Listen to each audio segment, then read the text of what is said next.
nyonso biso tozali koyebisa bino ete bosala keba po ete bato nyonso to bozali komona o bazali kobenga o ba opposant congolais baza na bango ba escroc bato nyonso tu wana po ete totalisa bino kaka mwa makambo ya mike oyo ezolakisa ete lelo soki bapesi bango Congo ekozala somo mpe bakopanza nde kopanza mpe bakoyiba na ndenge ya kosakana te bandeko babolingo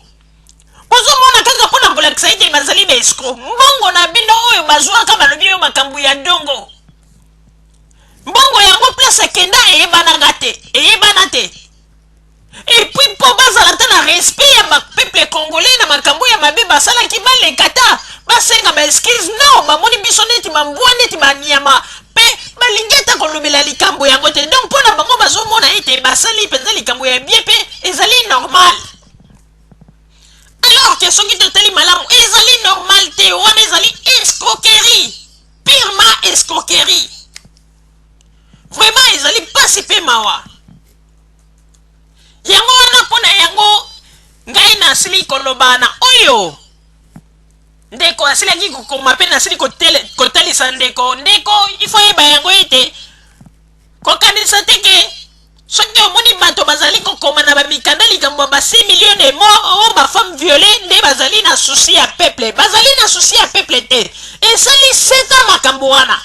esali après ba 10 ans makambo wana depuis babanda kolobela yango me tomoni esika te basala geste na Congo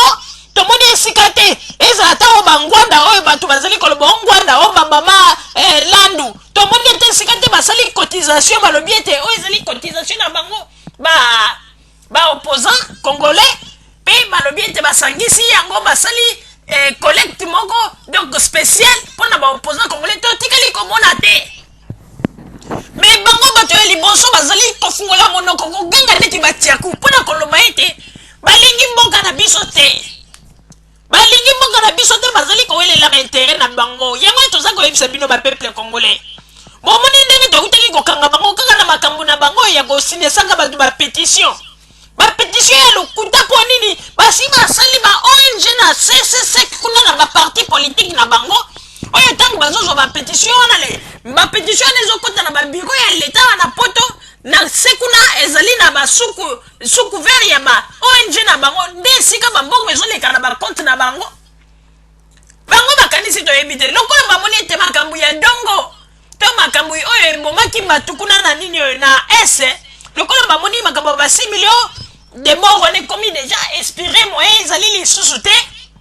bakomi sikoyo kokende koluka bazwa histoire oyo ya makambo ya sange mpe bakomi koloba nini oyo makambo ya sange ezali complicité ya banini balingi bazwa likambo yango mpo batia yango neti na dossier na bango mpo balela yango lisusu mbongo toyebisaki bino bandeko babolingo wana bazali bato oyo bakoma nde kolia bambongo na mitu ya bakongolais oyo bazali kokufa na Congo toyebisaki bino bozali kokanisa ete bango baza kolela 6 millions de morts nzanga nde ezali esengo na bango bakoma nde kolia bambongo ya mitu ya bakongolais oyo bazali kokufa bambongo ezoleka na bacompte bancaire na bango bino mpe kidiba bozali koyeba te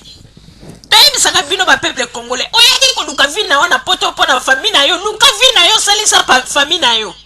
kokanisa ndenge soko otie motema na bato oyo bazali kobenga oyo baopposant miyibi nde yo kanisi yo kozwa solution yango oyo nazalaki na yango papa Roger natikeli yo maloba mekana nupo oloba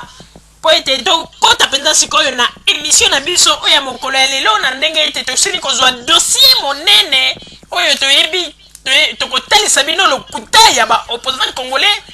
esika nini ezali na makambo oyo bazali kokosa biso ntango nyonso papa Roger napesi yo maloba. Merci mingi mama Rosalie pona kopesa ngai maloba merci pe na kosenga na yo ete komitungisa te po ete bamakambo oyo tosito loba pe ba peuple congolais oyo nyonso tu bazali mayele pe basi bakomprena lokuta ya ba opposant congolais oyo na ndimi teke moto oyo ya mayele akondima lisusu azwa mbongo na ye to akende mbangu mpona kosine ba pétition na bango oyo ya bamakambo oyo ezangi tina pe na kosenga na yo ete kitisa motema zala na kimia kolanda te po ete moto oyo akomeli yo oyebi ete lelo tozali na émission monene pe tokolobela bandeko na biso mama ni pe papa Joachim tozali na émission monene tokosala yo moko oyebi ete na sali ya rédaction tolobaki likambo oyo ndenge mama ani asoulevaki point moko boye na émission moko asalaki ezalaki penza point moko capital oyo atalisaki lokuta ya banganga ndenge nini banganga bazalaki kotiela bato ba poison. En tout cas ezali penza révélation penza yango ete nasengi na yo zala na kimia po ete yo nde moto ko développer sujet wana po ete ba image ya mama ani tokotia yango pe mokili bayoka pe tokolobela likambo yango. Bandeko babolingo lelo tokolobela bino nini? Lelo tokolobela bino makambo oyo etali le Terminator Ngwanda. Bandeko babolingo tango toyebisaka bino ete lokuta eyaki na ascenseur pe vérité eye lelo na escalier pe ekomi. Bandeko babolingo mingi bakotuna bakoloba ete vérité yango lisusu nini. Alors